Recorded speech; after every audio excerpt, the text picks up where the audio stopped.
In our last video, we talked about what it meant for a function to be continuous at a point. Now, we know that a function can be continuous at some points, but not others. For instance, if we take this function, then it's continuous at this point, and it's continuous at this point, but it's not continuous here, there's a jump, and it's not continuous here either, there's a hole. Now, if a function happens to be continuous not just at a point, but at every point, then we'll say that the function is continuous on the real line, or continuous everywhere.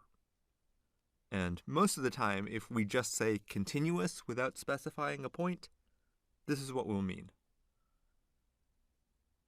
This means that there are no discontinuities anywhere.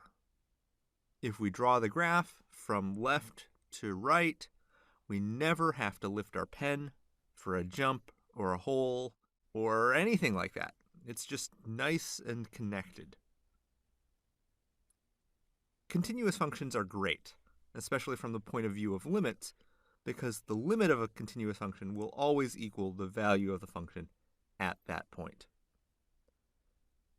Let's look at a couple of basic functions. First, the constant function, f of x equals 3. So here it is.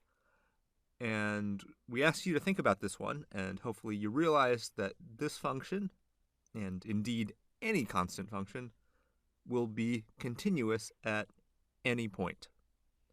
So that's our first example of a function that's continuous everywhere, the constant functions. Let me give you a few other basic functions that are continuous everywhere. We're not going to prove that they are, but you should feel free to use the fact that these are continuous. We can take g of x equals x, and this too is continuous overall. Here's its graph. How about the absolute value function? That's continuous on the entire real line. Its graph looks like this. No holes, no jumps.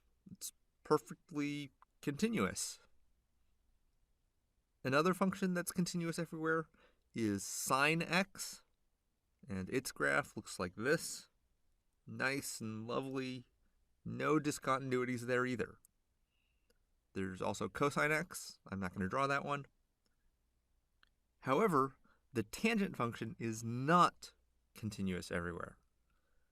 Remember that tangent x is sine x over cosine x, and so the tangent function is not defined at places where cosine x is 0. And if it's not defined at those points, then it certainly cannot be continuous there. Now, it does turn out that the tangent function is continuous everywhere else, but it's not continuous everywhere. So many of our basic functions are continuous everywhere, but you do have to be careful because not all of them are. We have a few quick questions for you, and then we'll use the limit laws to see how combining these basic functions affects continuity. So stick around.